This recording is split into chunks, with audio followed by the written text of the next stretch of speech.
I think we can handle one little girl.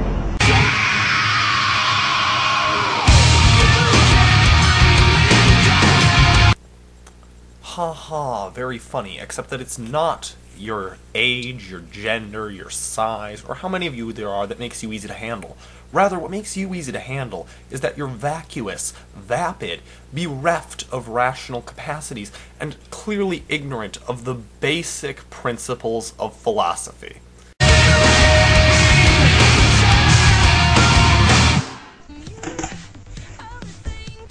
Hi guys, this is Apologetics, and I'm so happy to be back. Hi, Apologetics! I'm Quantum Tuba, and I'm so happy to be teaching you a bit of a lesson on history, ethics, and logic. So, I note that you stated, in the form of text over an image, that marriage is between a man and a woman. Well, yes, right now. Does that mean it should be? Your key argument, I would guess, is that we shouldn't redefine marriage, because it's always been this way. Has it always been this way? Oh no! Well, a while ago, marriage was what we could call a property transaction run by the father, and it was arranged rather than based on love. It was an economic deal rather than a romantic deal. So, suppose someone was making a propaganda video to oppose love-based marriage where they said, marriage is an economic transaction, or marriage is to be arranged by the parents, to do otherwise is to violate the commandment of honor thy father and thy mother. That would have just as much validity as what you're saying. And then move into the time when marriage became more love-based in certain areas. Take the 19th century United States. Well, at that point, the wife was, for all intents and purposes, the property of the husband. Marital rape was a huge problem, but it was not recognized as such, because a wife was the property of a husband under the ideas of the law. It took the works of individualist anarchists and individualist feminists of the day, such as Moses Harman, who ultimately ended up not really getting social change passed at that time, but they were considered radical for even considering that the wife could have a position other than as the property of her husband. Then we move into the 20th century, and there were bans on interracial marriage. So suppose you put up the same message at that point, it would be marriage is between a man and a woman of the same race, because to do otherwise is to violate racial purity. And yes, there were churches who were arguing, just as your church does, that at the time to allow interracial marriage would be an offense to God. So yes, for now, in your area, I would guess, marriage is between a man and a woman. That's irrelevant. You don't derive an ought from an is. David Hume already pwned that. Apologetics then continues to take some quotes from the book After the Ball, not put any context on them, put her own spin on them, and then generalize that spin to the entire gay civil rights movement. Brilliant. Let's watch now. Conversion. We actually mean something far more profoundly threatening, to the American way of life, without which no truly sweeping social change can occur. We mean conversion of the average American's emotions, mind, and will through a planned psychological attack, in the form of propaganda fed to the nation. Yours truly, the media. So many people demand that Christians do not shove their religion down their throats. However, the gay agenda is doing exactly that. The religion of perversion. There are several key flaws with your approach there. In the first place, you attempt to generalize from a single book to the entire gay civil rights movement, or LGBT civil rights movement, I should say, because it's not exactly fair to exclude bisexuals, pansexuals, etc. from our consideration here. However, that's not the only thing. If we assume that that is representative of the gay rights movement, which we could, then what do we find? We find that if we read what it says instead of looking for words that sound threatening to us, we find that it's simply describing, bluntly I'll admit, but describing nonetheless what every social movement and liberation movement has to do.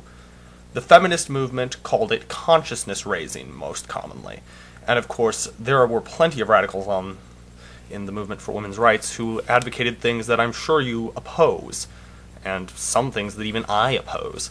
Then, of course, if we look to the African American civil rights movement, we find a similar approach, whereby they talked about the things needed for a true social change. And in every case, the cultural zeitgeist and the status quo and the thoughts of the majority was against each liberation movement. So, for a civil rights movement to succeed, it genuinely does need to get massive popular support. Because, in the words of Roy Zimmerman, every little bit of social progress has been written into U.S. law by the upright, uptight, rich white guy in authority. Only after it was bought and paid for and made impossible for him to ignore by the blood, sweat, and tears of women and or a minority. You just need to change the minds of the majority through propaganda, through activism, through a variety of methods, because otherwise you're not going to get the requisite popular support. And liberation movements are popular movements because power is against civil rights usually, because it was elected by the status quo majority. I'm sorry. That's just how this works. Yes, they use some words like attack and threatening. Ever read Malcolm X? Ever read Mumia Abu-Jamal? Ever read the Black Panthers? Oh my goodness. You think this is threatening? Look into the African American civil rights movement history. You think this is threatening? Read Andrea Dworkin. I mean, come on. Grow up. Also, a brief note on the use of your loaded phrase, the religion of perversion. In the first place, the gay civil rights movement is rooted in liberal empiricism, which is inherently non-dogmatic and non-supernatural. Further, the use of the term perversion is just a normative distractor. It's a loaded term that assumes an aberration, where you don't have evidence that this is truly aberrant, and it assumes that it's horrible, where you haven't presented any evidence of moral failings. So what other perversions should we give special protection and care to? 2% of the population in the U.S. are responsible for more than 50% of all new AIDS cases a year. God forbid, if we should dare suggest that sodomy is a proven fatal lifestyle, our attempts to warn people about this sexual suicide is looked at as a personal attack. The religious right has no justification for lecturing anyone else on sexual health. Consider, lesbians, of sexually active lesbians, have a lower STD rate per capita than the comparably sexually active people from any other sexuality. Think about it. They don't do anal sex under ordinary circumstances, and they don't insert body parts for their conventional sexual methods into each other's orifices. It's perfect. So, by that logic, shouldn't you be going against straight people and male homosexuals, but leaving the lesbians alone? No, because this is clearly based on your own religious morality, not on any health concerns. Furthermore, you have no right to talk about health concerns if you're coming from the religious right. The religious right has fought comprehensive sex education, and instead favored abstinence-only sex education, when all the studies have shown that abstinence-only simply makes the results worse. They've also fought condom distribution and condom access, and some even believe condoms to be immoral, despite the fact that STD prevention is greatly enhanced by the usage of a condom. Gays have their own problem, the NAMBLA Association, basically the North American Man-Boy Love Association, the goal to legalize pedophiles. Would you link the God's Hate Fags crowd to all that are opposed to same-sex marriage without linking the NAMBLA to the gay community? Both are perversions in their respective community. There's a major difference. Okay, in the anti-gay crowd, it's simply a difference in rhetoric. You use words like perversion and abomination, and possibly favor slightly more liberal policies that still deny equal rights, while they use words like hate and possibly advocate more extreme denial of rights. But it's still on the same spectrum. Not so in the case of NAMBLA. NAMBLA does not represent any connection to the sexual liberation movement, because the sexual liberation movement simply seeks to normalize and result in the removal of legal restrictions against any form of truly consensual sex, to produce a freer society in that regard. Whereas NAMBLA would want to legalize pedophilia. Pedophilia is not consensual in that it does not feature informed consent because the children cannot give informed consent. Big difference. They're not even on the same spectrum as us.